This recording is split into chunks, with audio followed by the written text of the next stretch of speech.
बिल्ली क्यों गोद में बैठती है? चींटे क्यों थाली पर चढ़ते हैं? इन सब तर्कों से मनुष्य के साथ मनुष्य के न्याय या अन्याय का विवेचन नहीं हो सकता। ये सब उपमाएं सुनने में अच्छी लगती हैं, चटकीली हैं, पर कसौटी पर कसने पर बहुत ही तुच्छ प्रमाणित होती हैं। आधुनिक काल के कल कारखानों के की विभिन्न कारणों से बहुत से लोग निंदा करते हैं, रविंद्रनाथ भी करते हैं। इसमें कोई दोष की बात नहीं है, बल्कि यह फैशन हो गया है। पर इस अति निंदित वस्तु के संपर्क में जो लोग इच्छा या अनिच्छा से आते रहते हैं, उनके सुख दुखों के कारण भी जटिल हो गए हैं, उनकी जीवन यात्रा के तरीके से भी बदल गए हैं, और किसानों के जीवन से उनका जीवन हूबहू नहीं मिलता। इस पर भले ही कोई अफसोस करे, पर यदि कोई इन लोगों के जीवन की विचित्र घटनाओं पर कहानी लिखे तो यह साहित्य क्यों नहीं होगा? हाँ, कविवर भी ऐसा नहीं कहते कि वह साहित्य नहीं होगा। वह केवल इस बात पर आपत्ति करते हैं कि साहित्य की मात्रा का उल्लंघन नहीं किया। ये पर इस मात्रा का निर्णय किस प्रकार होगा? कलह से होगा या कटु वाक्यों से होगा? कविवर का कहना है कि इसका निर्णय साहित्य की चिरंतन मूल नीति की कसौटी से होगा। पर यह मूल नीति लेखक की बुद्धि की अभिज्ञता और रसोपलब्धि के आदर्श के अलावा कोई और वस्तु है क्या? चिरंतन की दुहाई जबरदस्ती ही दी जा सकती है। असल में वह मरीचिका मात्र है। कविवर कहते हैं कि उपन्यास साहित्य की भी यही दशा है।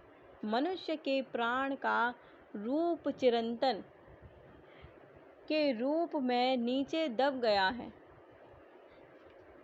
पर इसके जवाब में यदि कोई कहे कि उपन्यास साहित्य की यह दशा नहीं है, मनुष्य के प्राण का रूप चिंतन के स्तूप के नीचे दबा नहीं है, वह विचार के सूर्यलोक में और उज्ज्वल हो गया है, तो उसे किस तर्क से रोका जा सकता है? इसी के साथ साथ एक और बात आजकल प्रायः सुनने में आती है, उसमें रविंद्रनाथ ने भी हाथ बटाया है।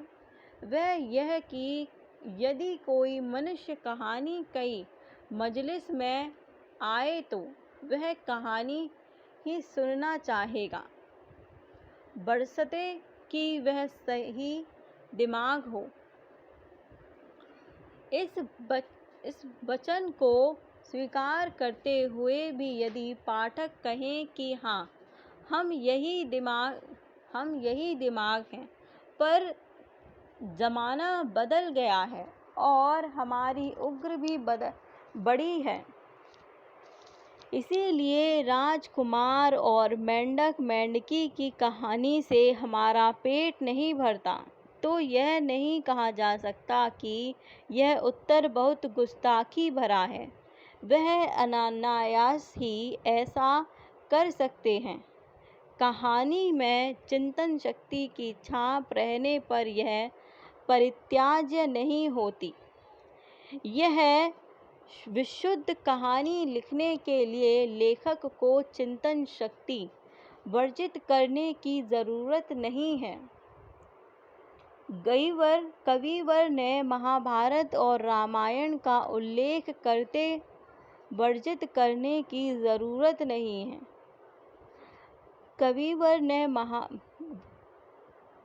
कविवर और रामायण का उल्लेख करते हुए भीष्म और राम की भक्ति की आलोचना करके यह दिखलाया है कि रटी रटाई बोली के कारण दोनों चरित्र उभर नहीं पाए। इस पर मैं आलोचना नहीं करूँगा, क्योंकि वे दोनों न केवल काव्य ग्रंथ हैं बल्कि धर्म पुस्तकें भी हैं और शायद कुछ इतिहास भी हैं।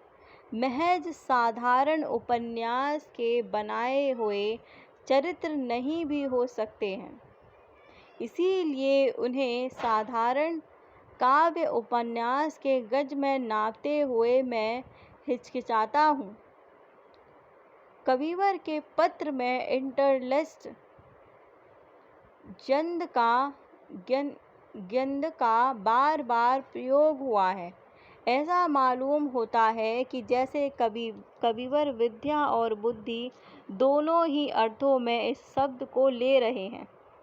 प्रस्तेम शब्द का भी यही हाल है। उपन्यास में तरह तरह की प्रोसेस रहती हैं, व्यक्तिगत, नीतिगत, सामाजिक, सांसारिक। इसके अलावा कहानी की अपनी प्रणेतम होती है। वह प्लॉट की प्रास्तेम है। इसी की गांठ सबसे जटिल होती है।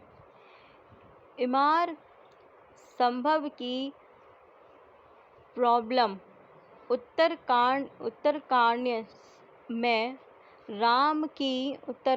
में राम की प्रास्तेम, डॉल्स हाउस में रोना की प्रांतम, योग्य में कुमु की प्राक्लेम एक तरह की नहीं है। जब योगायोग उपन्यास विचित्रा में धारावाहिक रूप में प्रकाशित हो रहा था और अध्याय के बाद अध्याय में कुमु जो हंगामा मचाती जा रही थी, तो मैं यह सोच ही नहीं पा सकता था कि दुरहई दुर्बल पराक्रंत मधुसूदन के साथ इसके टग ऑफ वार का अंत किस प्रकार होगा।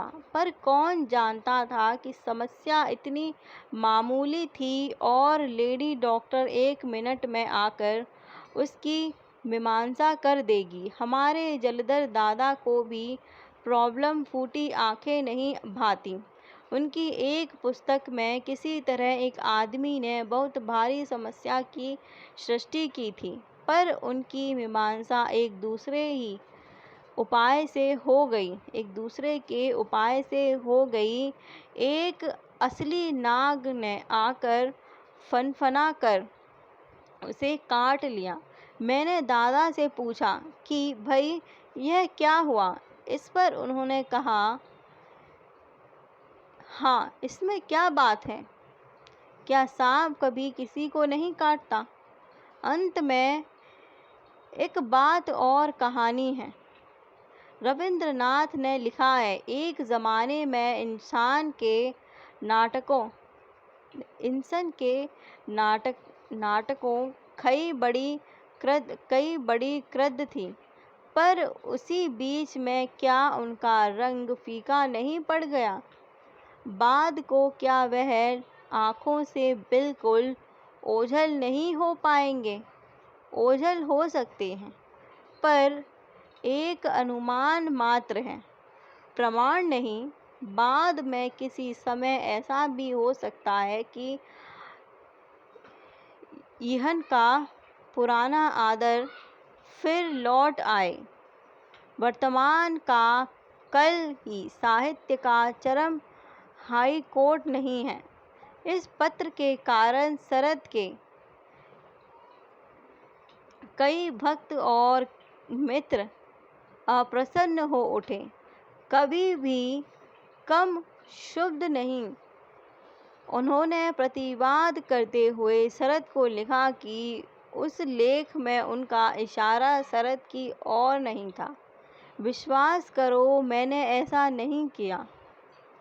तुमने बार बार मुझ पर तीक्ष्ण कठोर भाषा में आक्रमण किया है, लेकिन मैंने कभी खुलेआम या गुप्त सम से निंदा करके बदला नहीं लिया। इस रचना ने उस फहरिस्त में एक अंक और जोड़ दिया। स्वयं शरद बाबू ने दुख की कोई सीमा नहीं थी। स्वयं शरद बाबू की दुख की कोई सीमा नहीं थी। उन्हें लगा जैसे कवि से उनका संबंध अब पूरी तरह टूट गया है। जो लिख गया वह अब वापस नहीं लिया जा सकता। कवि से मेरा विच्छेद शायद पूर्ण हो गया है। तू लेकिन न जाने क्या हो गया। परिचय की रचना को पढ़ते ही सारे बदन में आग लग गई। तब कागज कलम लेकर चिट्ठी लिख डाली। इसके बाद भी कवि गुरु के प्रति उनका आक्रोश शांत नहीं हुआ।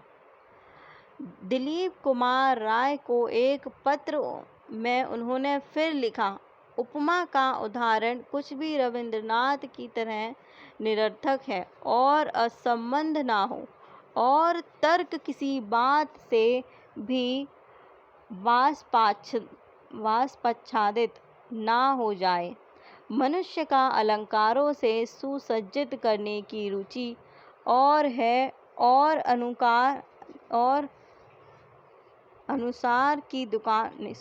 सुनार की दुकान में शोकेस को अलंकारों से सुसज्जित करने की रुचि और है। यह बात हर समय याद रखनी चाहिए। अलंकृत वाक्य का मोक्ष कितना पीड़ादायक है, यह बात सिर्फ पाठक ही समझ सकता है। कवि गुरु के साथ उनके ये संघर्ष कभी कभी उग्र रूप अवश्य धारण कर लेते थे, लेकिन जैसे ही आवेग आक्रोश की वीरता समाप्त होती है, वे पाश्चात्य की आग में जलने लगते हैं। मित्रों को पत्र लिखकर बार बार स्पष्टीकरण देने की चेष्टा करते हैं। एक पत्र में उन्होंने लिखा, इसके अलावा मेरे मन में इस संबंध में कोई अफसोस सचमुच ही इस बात का नहीं है और ना उद्वेग है कि मुझमें कोई बड़ा और कौन छोटा है। यदि रविंद्रनाथ यह कह देते कि मेरी कोई भी रचना उपन्यास पर पद काव्य नहीं है, तो उससे सामयिक रूप से वेदना पहुँचने के अतिरिक्त और कुछ नहीं होता। शायद यह विश्वास करना कठिन है और शायद ऐसा जंचे कि मैं बहुत अधिक दीनता दिखला रहा हूँ। ऐसा लगे कि मैं बहुत अधिक दीनता दिखा रहा हूँ, पर यही साधना मैंने सारी जिंदगी की, इसलिए किसी आक्रमण का भी प्रतिवाद मैं नहीं करता। यौवन में प्रौढ़ अवस्था में भी एकाध बार रविंद्रनाथ के विरुद्ध मैंने कुछ कहा था, पर वह मेरी प्रकृति नहीं, विकृति थी। बहुत से कारण थे, शायद इसीलिए मैंने यह गलती की। बार बार उन्होंने दिलीप कुमार से कहा, विश्वास करो, वह सचमुच ही विराट पुरुष हैं। उन जैसे स्वर्ग सुंदर मनुष्य का आविर्भाव हुआ है। इसलिए सोचता हूँ कि हमारी जाति की अकाल मृत्यु ना होगी। इसी युग में दो महाप्राण पुरुषों ने इस देश का सुख उज्ज्वल किया है, वह है रविंद्रनाथ और देशबंधु। कवि गुरु ने एक बार शरद बाबू की मुक्त कंठ से प्रशंसा की है, परंतु शरद बाबू को यह क्षोभ बराबर बना रहा कि कवि गुरुदेव ने कभी उनको सहज भाव स्वीकार नहीं किया। दिलीप कुमार को लिखे अपने एक पत्र में कही थी, ये प्रश्न इन महारथियों को क्यों परेशान करते थे। इस पर कवि गुरु का यह प्रश्न पत्र प्रकाश डालता है। कवि गुरु का यह पत्र प्रकाश डालता है जो उन्होंने शरद बाबू की मृत्यु के बाद प्रबोध कुमार अन्यास को लिखा था। शरद की मृत्यु पर एक चौपदी सार्वजनिक रूप से भेज देने के अतिरिक्त और कुछ नहीं कर सका। मुझसे शरद जो प्रशस्ति पा सकते थे वह मैंने बिना सोचे समझे उनकी मृत्यु से पूर्व ही अकर्पण भाव से दे दी थी। मेरी मृत्यु पर शरद इस बात को कृतज्ञता के साथ याद करते। जान पड़ता है मेरे मन में यही लालच था, लेकिन भाग्य में उल्टी बात हो गई। मेरे जीते रहते ही अकारण असहिष्णु होकर शरद ने मेरे प्रति अविचार किया। यदि ठीक समय पर मृत्यु होती तो निसंदेह ही वह यथोचित भाव से उस ग्लानि के लिए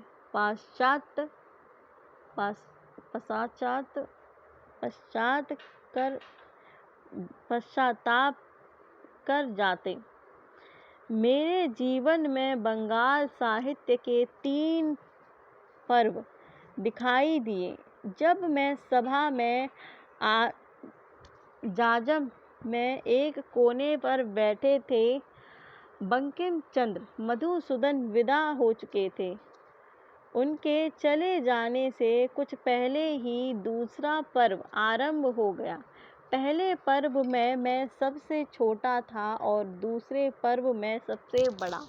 इसका परिणाम यह हुआ कि साहित्यकारों के साथ उम्र की दृष्टि मेरा संबंध स्थापित नहीं हो सका, अकेला पड़ गया। सौभाग्य से अकृत्रित श्रद्धा के कारण आयु की बाधा पार करके सत्येंद्र मेरे पास आ सकता था। दोनों के इस मिलन से जो रस पाया उससे मुझे जान पड़ता है बहुत लाभ हुआ। मेरा विश्वास है कि मनुष्य के रूप में मेरे पास आने पर उन्होंने मुझको कवि के रूप में ही वास्तविक रूप से प्राप्त किया। तीसरा पर्व प्रारंभ हुआ और शरद को लेकर नयों के साथ उनका जितना समीप्य संबंध स्थापित हो सका, अपने से पहलों के साथ वैसा ना हो सका। वह पूरी तरह अपने देश और अपने काल के हैं। यह सहज बात नहीं है। सुनने पर यह स्वतः विरोधी लगता है, किंतु देखा जाए तो कृत्रिम होना सहज है, पर स्वाभाविक होना सहज नहीं है। इस प्रकार अपने देश काल के साथ घनिष्ठ भाव से मिल जाना सबके भाग्य में नहीं होता। सभी अपने देश और काल में जन्म ग्रहण करते हैं, ऐसा नहीं है। जन्म विधाता होने वाले के स्थान निर्णय करने के उपलक्ष्य में सब समय वर्तमान समय का निर्णय करके नहीं चलते। साहित्य में उसका फल विचित्र होता है। यथोचित देश काल के चीर निर्वासन में जिन्होंने जन्म लिया है उन लोगों का अभाव भी नहीं है। सृष्टि वैचित्र्य के लिए उनका भी प्रयोजन है। कहना व्यर्थ है कि शरत अचानक ही बंगला साहित्य की मंडली में आ पहुँचे। अपरिचय से परिचय क्षेत्र में आते देर नहीं हुई। जान पहचान होने से पहले ही वह परिचित मनुष्य हो गए। द्वारपाल ने उन्हें रोका नहीं। साहित्य में जहाँ पाठकों का चित्त परिचय और लेखक का आत्म परिचय बिना किसी व्यवधान के एक साथ हो जाता है, वहाँ ऐसा ही होता है। पूर्व राग और अनुराग के बीच में समय नष्ट नहीं होता। उसी समय से कर्म और आयु के भेद से मैं दूर पड़ गया। कलकत्ता के निवास स्थान भी छोड़ दिया। मेरे संबंध में नाना प्रकार की बातें चल निकली। उनमें से अधिकांश ना सत्य थी ना प्रिय। उससे मेरा मन और भी दूर चला गया। उसी समय शरद बाबू का उदय हुआ। शांति के लिए जिस एकांत में आश्रय लेकर अपने काम में लग गया, वहाँ से शरद के साथ पास से मिलने का संयोग नहीं हुआ। कुछ मनुष्य ऐसे होते हैं जिनके प्रत्यक्ष परिचय से परोक्ष परिचय अधिक सुगम होता है। शरद उस जाति के मनुष्य नहीं हैं। उनके पास जाकर ही उनको पाया जा सकता था। मेरी वह हानि हो गई, लेकिन फिर भी उनसे मिलना जुलना या बातचीत नहीं हुई ऐसा नहीं है। केवल मात्र मिलना नहीं, यदि पहचान हो सकती तभी अच्छा होता। समकालीन होने का सुयोग सार्थक होता है। हुआ नहीं, किंतु उसी समय विस्मयजनक आनंद से भरकर दूर से ही मैंने उनकी रचना बिंदों का लल्ला, विराज बहू, राम की सुमति, बड़ी दीदी पढ़ ली है। सोचा है मन का मनुष्य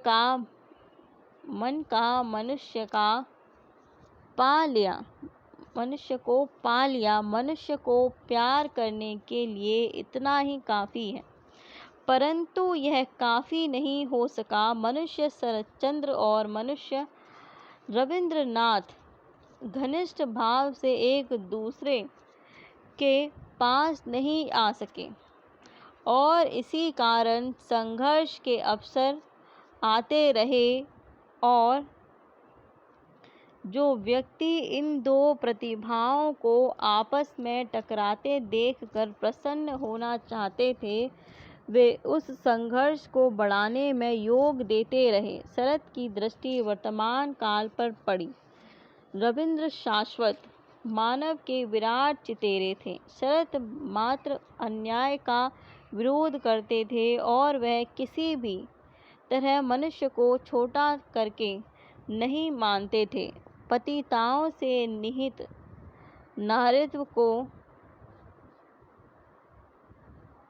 नारीत्व को उन्होंने प्रकट किया है। यही उनका जीवन दर्शन था, परंतु उनके नर नारी इसी देश के अधिकार थे। इसके विपरीत कवि गुरु चिरकाल के सत्य को आदर्श के रूप में बार बार देश और उनकी अनुभूति अति इंद्रिय थी। परंतु शरतचंद्र ने धरती की धूल को महिमान्वित मानव के प्रेम की चर्चा की। उनके यथार्थवाद में, यदि वह यथार्थवाद है, संवेदन और करुणापूर्ण चित्त का स्पर्श है। दोनों में यही मौलिक अंतर था। एक और भी अंतर था और वह बहुत महत्वपूर्ण था। कवि गुरु अभिजात वर्ग के थे। शरत थे चित ब्रात्य। यही अंतर अनजाने ही उत्तेजना के क्षणों को और भी कटु बना देता था। अन्यथा कभी गुरु ने शरद बाबू की प्रतिभा का सम्मान करने का कोई अवसर नहीं चूकने दिया। शरद चंद्र भी कवि गुरु को सदा ही गुरु स्थानीय और वेद व्यास के बाद कि वह कवि गुरु के समान कभी नहीं लिख सकते।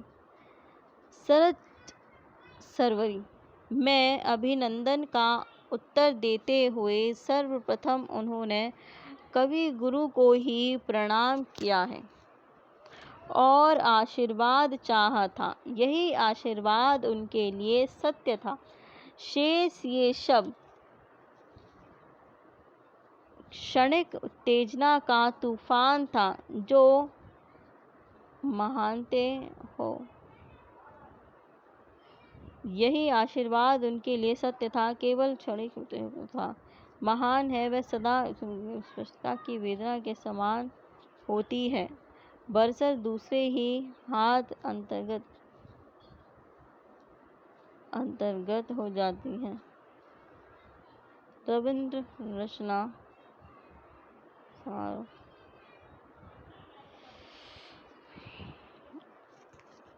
रविंद्र जयंती समारोह में दिया गया शरद बाबू का व्याख्यान बांग्ला साहित्य के इतिहास की संपदा है और यह भी सत्य है कि विश्व साहित्य के महान सृष्टि शिल्पी के ऐसे संघर्षों के उदाहरण कम नहीं हैं। तुर्गनेव ने तालस्टॉय की प्रतिभा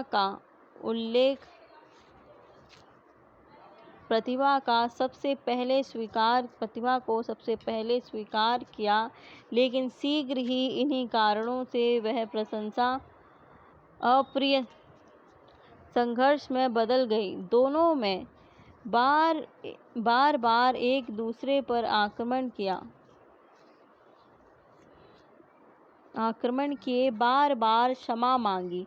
मत्सुइया पर लेटे तुर्गनेव ने दर्द भरे शब्द में लिखा, मैं कितना प्रसन्न हूँ कि मैं तुम्हारा समकालीन हूँ। मेरे मित्र, मेरे अंतिम प्रार्थना स्वीकार करो। अपनी सृजनात्मक गतिविधियों की ओर से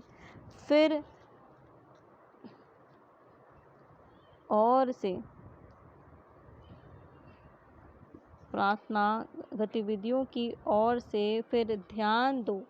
मेरे मित्र, मेरे देश रूस के महान लेखक, मेरी प्रार्थना पर अवश्य ही ध्यान दो। आज्ञा दो कि मैं तुम्हारा एक बार फिर स्नेह में आलिंगन करूं। मैं और नहीं लिख सकता, मैं थक गया हूँ। सचमुच 2 महीने बाद ही तुर्गनेव की मृत्यु हो गई और तालस्टॉय ने एक बार फिर तुर्गनेव की रचनाओं का अध्ययन शुरू कर दिया।